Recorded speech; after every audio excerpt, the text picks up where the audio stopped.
नमस्कार। आज के इस खास सत्र में स्वागत है। हम आज space.com के एक बहुत ही दिलचस्प लेख पर बात करने वाले हैं। हाँ बिल्कुल। विक्टोरिया कॉर्लिस का लिखा हुआ। हाँ बिल्कुल। ये लेख ब्रह्मांड की उत्पत्ति पर एक कह सकते हैं क्रांतिकारी सोच पेश करता है। विषय ही ऐसा है जो सोचने पर मजबूर कर दे। क्या हमारा ब्रह्मांड किसी दूसरे बड़े ब्रह्मांड के अंदर एक ब्लैक होल में शुरू हुआ?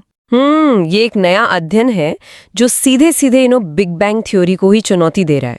तो आज हम इसी स्रोत के जो मुख्य तर्क हैं उन्हें समझने की कोशिश करेंगे कि भाई ये बिग बैंग की किन कमियों को दिखाता है, क्या नई व्याख्या दे रहा है और क्या इसके पक्ष में कोई सबूत हो सकता है, ये जानना जरूरी है। बिल्कुल।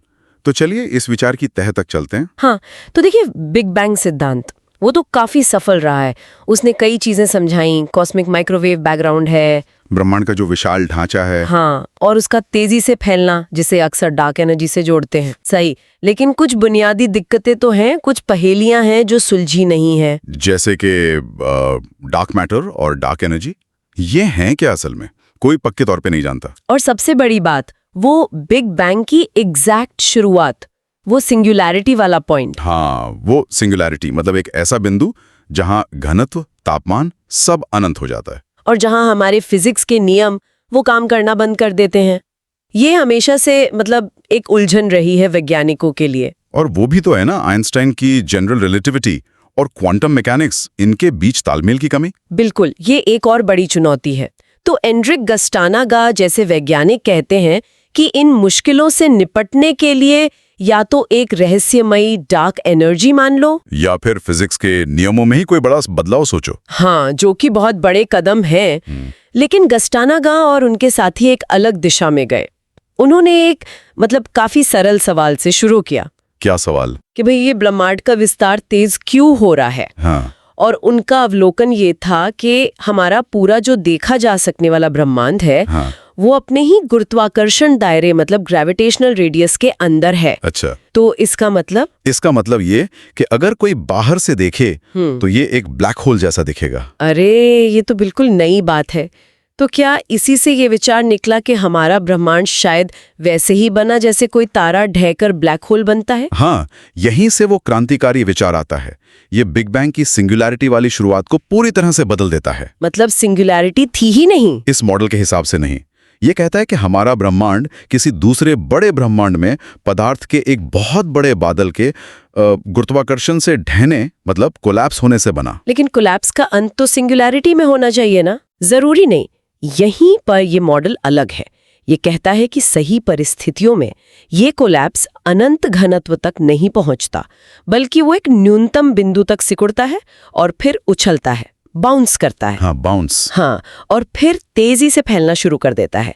और यही उछाल हमें बिग बैंग जैसा दिखता है। अच्छा, तो जिसे हम शुरुआत समझ रहे हैं वो शायद सिर्फ एक घटना थी, एक तरह का रिबाउंड। बिल्कुल। और सबसे दिलचस्प बात यह है कि ये मॉडल किसी नई अनजान फिजिक्स पर निर्भर नहीं करता। तो फिर किस पर? ये आइंस्टीन की जनरल रिलेटिविटी और क्वांटम मैकेनिक्स, यानी जो फिजिक्स हम जानते हैं उसी का इस्तेमाल करता है। ओके, इसमें क्वांटम मैकेनिक्स कैसे आती है? यहाँ क्वांटम मैकेनिक्स का पाउली एक्सक्लूजन प्रिंसिपल बहुत जरूरी हो जाता है। हाँ, वो सिद्धांत जो कहता है कि एक जैसे दो कण फर्मियन एक ही क्वांटम स्टेट में नहीं रह सकते। एग्जैक्टली। तो जब पदार्थ बहुत ज्यादा सिकुड़ता है तो ये सिद्धांत एक तरह का दबाव बनाता है, डिजेनरेसी प्रेशर कहते हैं इसे, जो और ज्यादा सिकुड़ने का विरोध करता है। अच्छा, तो यही क्वांटम दबाव है जो ब्रह्मांड को पूरी तरह पिचकने से रोकता है और उसे उछाल देता है, जैसे मरते हुए तारों के कोर में होता है। हाँ, बिल्कुल वैसा ही। ये जानी पहचानी भौतिक प्रक्रिया है। इसके अलावा एक और विचार भी है जो वैसे इस पेपर में नहीं है, श्रावण कुमार ने सुझाया है। क्या है वो? कि शायद बहुत ज्यादा घनत्व और ऊर्जा पर गुरुत्वाकर्षण हिग्स फील्ड के साथ इंटरैक्ट करता है। Higgs field? हाँ, और अगर ये इंटरैक्शन रिपल्सिव विकर्षक बन जाए तो वो भी कोलैप्स के बजाय उछाल में मदद कर सकता है। ये गुरुत्वाकर्षण और क्वांटम दुनिया को जोड़ने का एक तरीका हो सकता है। हो सकता है, ये एक संभावना है। तो ठीक है, ये सिद्धांत सुनने में तो बहुत रोमांचक है, पर क्या इसे परखने का, टेस्ट करने का कोई तरीका है? क्या ये कोई भविष्यवाणी करता है जिसे हम देख सकें? हाँ, कुछ भविष्यवाणियां हैं। जैसे माइकल गैम्बलर बताते हैं कि ये मॉडल कहता है कि हमारे ब्रह्मांड में थोड़ी सी पॉजिटिव स्पेशल कर्वेचर होनी चाहिए। पॉजिटिव कर्वेचर मतलब? आसान शब्दों में कहें तो बड़े पैमाने पर ब्रह्मांड शायद एकदम सपाट न होकर थोड़ा सा गोलाकार सतह जैसा मुड़ा हुआ हो सकता है। ओके, और कुछ? और जो ज्यादा रोमांचक है वो ये कि मॉडल भविष्यवाणी करता है कि ब्रह्मांडीय उछाल से पहले बने कुछ अवशेष, मतलब रेलिक ऑब्जेक्ट्स, मौजूद हो सकते हैं। पहले के अवशेष? जैसे कि बहुत पुराने ब्लैक होल, जिन्हें प्राइमोर्डियल ब्लैक होल कहते हैं, यस, या शायद न्यूट्रॉन तारे। यस। गस्टाना का कहना है कि अगर हम शुरुआती ब्रह्मांड में ऐसे अवशेष खोज पाते हैं तो ये इस सिद्धांत के लिए बहुत मजबूत सबूत होगा। ये बात तो उन नई खोजों से जुड़ती है जो जेम्स वेब स्पेस टेलीस्कोप कर रहा है। वो जो बहुत पुरानी और आश्चर्यजनक रूप से विकसित गैलेक्सीज मिली हैं। हाँ, कैसा हो सकता है कि उनके केंद्र में जो सुपरमैसिव ब्लैक होल्स हैं वो असल में इस उछाल से पहले के अवशेष हों और उन्होंने ही गैलेक्सी को इतनी जल्दी बनने में मदद की हो? ये बिल्कुल एक संभावना है। ये इस मॉडल के साथ फिट बैठता है।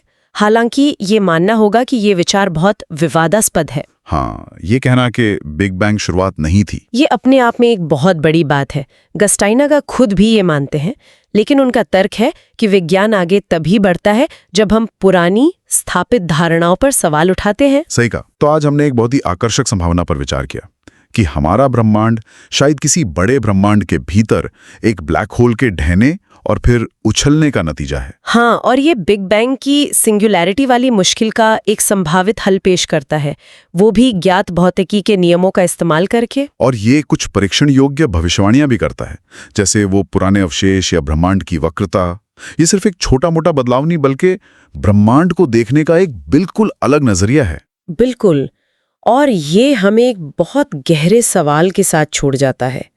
अगर ये सिद्धांत सही है तो हमारे ब्रह्मांड के उछाल से पहले के वो अवशेष कैसे दिख सकते हैं?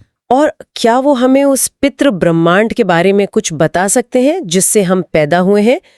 ये सवाल भविष्य की खगोलीय खोजों के लिए एक नया दरवाजा खोलता है।